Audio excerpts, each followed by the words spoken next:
Hello everybody, I'm Danrvdtree2000, also known as Dan2010 on Xbox Live, and as promised, here's my, well, I'm going to say the second WWE related video of, well, it's kind of the first, but yeah, it's Wrestlemania season, as I said before in one of my previous videos. This is the first Wrestlemania related video. I said I was going to do two top 5 videos related to the greatest and the worst moments in WWE history. As I said, there are plenty of great moments in WWE history, such as Daniel Bryan winning the WWE World Heavyweight Championship, and also the Undertaker's streak being finally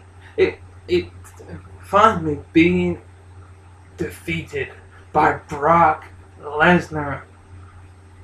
We've also seen many championships change hands over the course of WrestleMania, and all of those being some of the greatest moments of all time. And even Seth Rollins cashing in the Money in the Bank at WrestleMania last year. So that's just to name a few greatest moments. But where there are great moments, there are bad moments.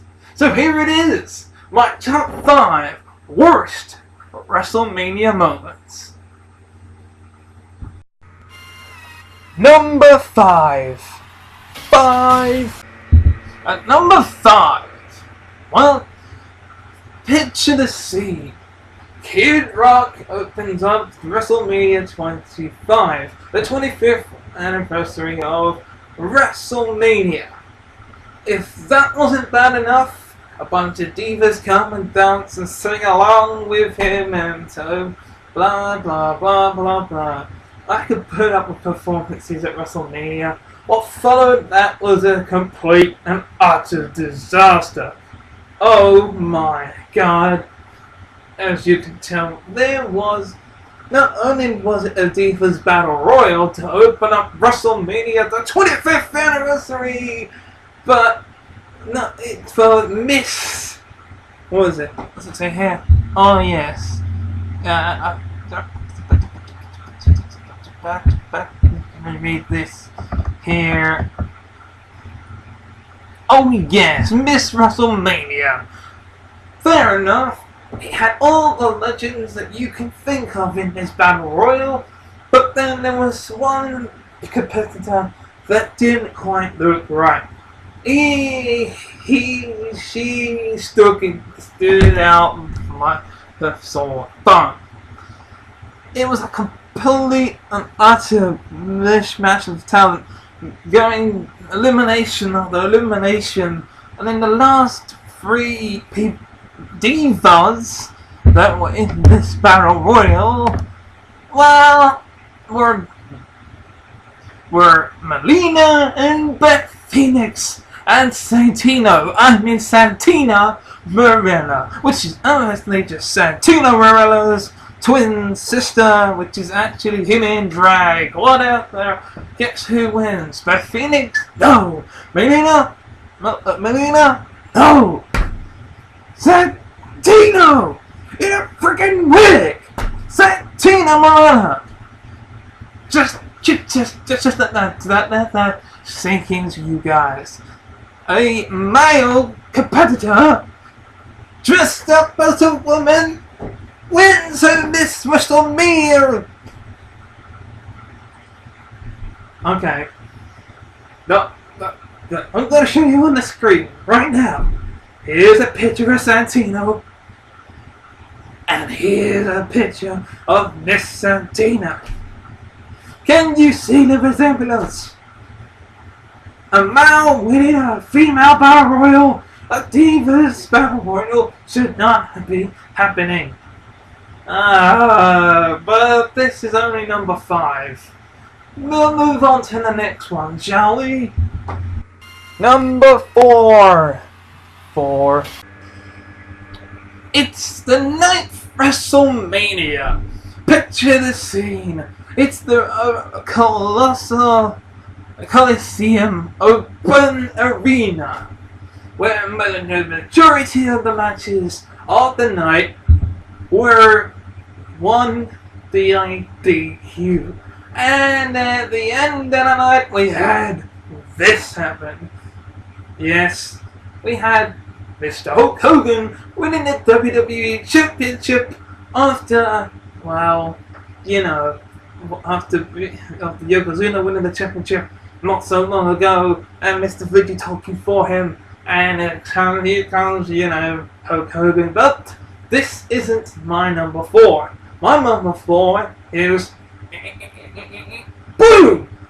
The biggest, stupidest gimmick. The Giant Gonzalez comes along in the WWE in the Royal Rumble. I think it's 99. I don't know, but it'll be anyway. I think it was 99, or maybe it was 97. I don't know. I don't care. Anyway, he eliminates The Undertaker. We have no idea who he is. So how do they settle things? At Wrestlemania 9, of course, by disqualification. That's right, folks. My number 4 is the disqualification matchup that happened between the biggest icon in the business, the chosen one. No, not him. This guy.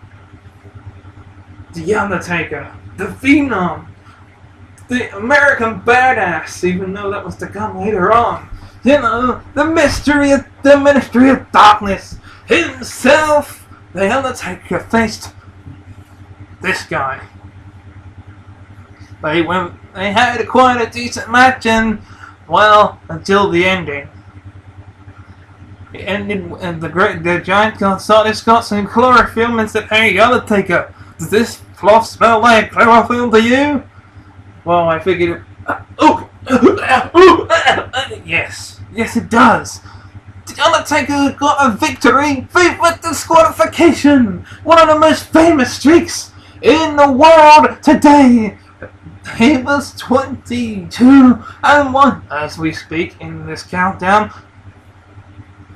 Yes, one of those wins was by disqualifications, folks.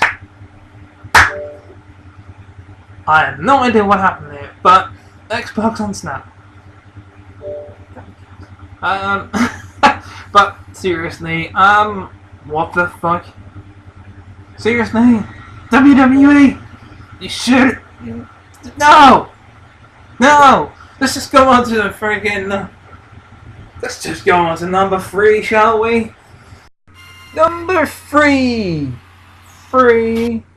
And speaking of WrestleMania 9, what comes after 9? 10. Number 10. You see, back in the day, we had, for the very first time ever, we had in a Royal Rumble, I think it was maybe 97, 98, I think it was 90. Yeah, 97. I don't know. Put it in the comments below which one it was. Anyway, WrestleMania 10 comes around. After we saw the conclusion of the Royal Rumble, where both Lex Luger and Bret the Hitman Hart, both their feet touched the ground, making double winners. Which means at WrestleMania, only one of them can face Yokozuna in the main event, and one of them will get to face him in the early of the night. So the first, of course, matchup, sadly, was Yokozuna versus Lex Luger. Don't ask me how they worked it out. I'm just gonna say rock, paper, scissors. Again, correct me in this comment section below what really happened. The match itself looked like it was going to be a good conclusion when both Mr. Fuji and Jim Cornette got involved, and they were laying in the floor, and they were knocked out. So, and apparently the rules in WWE back in those days, you have to have your managers on the outside. So Mr. Perfect, being a special guest referee, ends up disqualifying Lex Luger. Because what does Lex Luger do? He gets his hand on the referee by just gently shoving him or pulling his shirt. One of those two. What the hell? Another wasted opportunity. But thankfully, Bret the Hitman Hart, after going clashing with his brother Owen Hart early in the night, managed to pull off the victory later on in that night, making us forget about that klutz of a freaking moment where Lex Luger got disqualified. The least they could have done is actually have Yokozuna win the fucking match. Seriously, they could have made him, could have had him body slam him, looked like he was about to win, or he hit him with the forearm. He didn't hit it. Why? They could have made him Yokozuna get up. He could have been distracted. He could have turned him around, did a belly suplex, dragged him in the corner for the banzai drop, and then 1, 2, 3 very quickly by Mr. Perfect. It would have been a screwy ending, but at least it would have made sense, because at the time, Mr. Perfect was a heel. Nevertheless, carry on to the next one. So, it's time for my number 2. Number 2. Well, what can I say about number 2? Let's add another 7 years on to WrestleMania 10. It's WrestleMania 17. It's almost a big one. It's like it's nearly 3 years away from WrestleMania 20, where all the excitement happens. But then we're getting ahead of ourselves. We're halfway through, just before the main event, and I think maybe halfway through, what do we get thrown at us? And why watch this clip back and over and stuff, and not a single fuck was given with this moment in time. The match itself is stupid. I think it may have been 15 to 20 men over top rope battle royals. In the past, battle royals themselves, they can be flip or flop. If you ask me, battle royals should just be in the Royal Rumble. The 30-man, or maybe the 40-man Royal Rumble itself is perfect. 6-man battle royals to warm up before the Royal Rumble, good.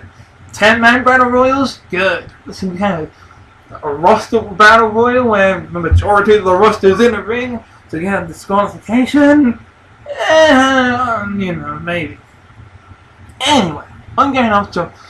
But if this battle royal contains a good amount of all-timers that should be in a nursing home, which are also some of the worst gimmicks in history, which is why this, as a match, not even as a moment, because the moment is about to come. Fair enough. You got yourself a battle royal, and it's got some of the worst gimmicks in history, like the Gobbledygooker, Dwight the Clown, freaking Iron Sheik, Sergeant Slaughter, although he ain't that bad of a gimmick, but it's his gimmick battle royal. The freaking natural disasters were in there, except that one of them was Tugboat this time, and then Earthquake was in there, God bless his soul. But I wouldn't have minded who would have won that match. Whatever it would have been, I wouldn't have cared if it was the one-man gang. I wouldn't have cared if it was Dwight. Well, I might have cared a little bit. I wouldn't have cared if it was Sergeant Slaughter, Tugboat, or someone decent. Earthquake. No. Who was the winner? I am fucking Sheik. Sheiky baby. Katooey. I mean, why? What was the point of that match? Just to have the Iron Sheik get knocked out by Sergeant Slaughter long after the freaking Iraq War? That doesn't even work anymore! WWE! Why did you give us a gimmick battle royal? That moment in history just ain't gonna go away, man. But it's not as bad as the number one worst moment in history, in my opinion.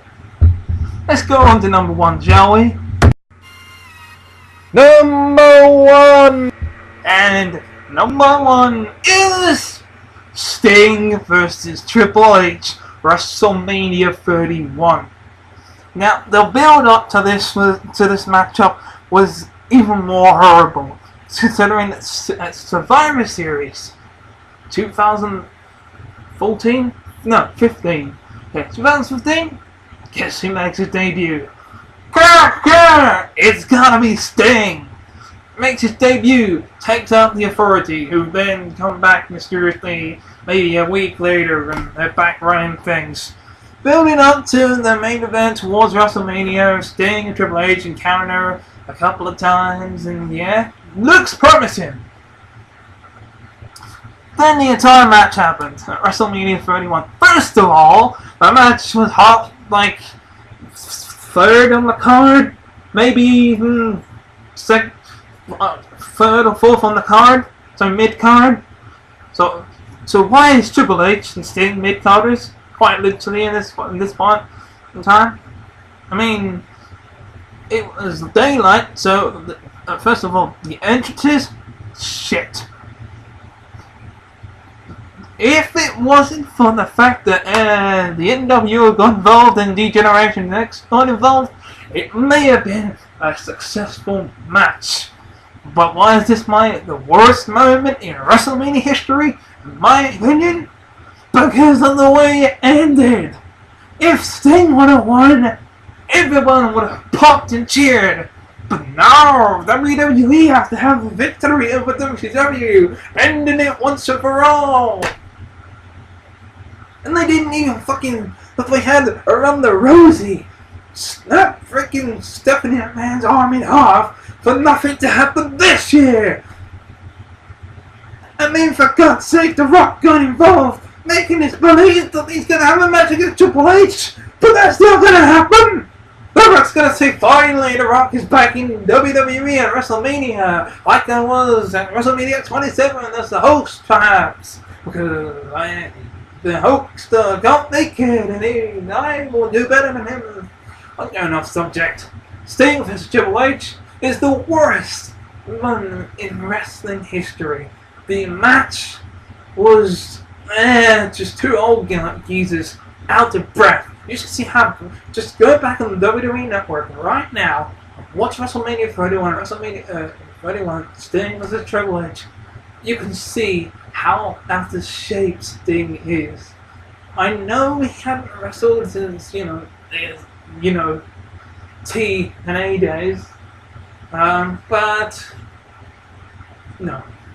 Just why did he lose the weight he lost? Why did he lose in the first place? So yes, Triple H beating Sting at WrestleMania 31 is without doubt my worst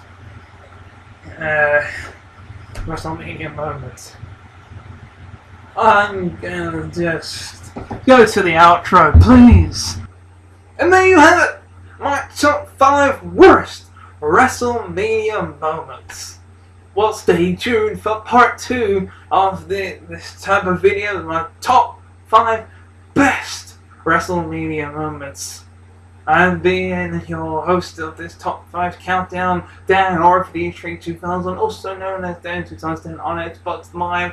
And if you want to subscribe for more, the word is on the screen now. And also, let's give you a couple of playlists to click on. If you want to click on to see any random playlist, click on my face. But if you want to see some other videos like this one, or the previous top 5 video, click on the yes, Daniel Bryan face. And until next time, bye bye.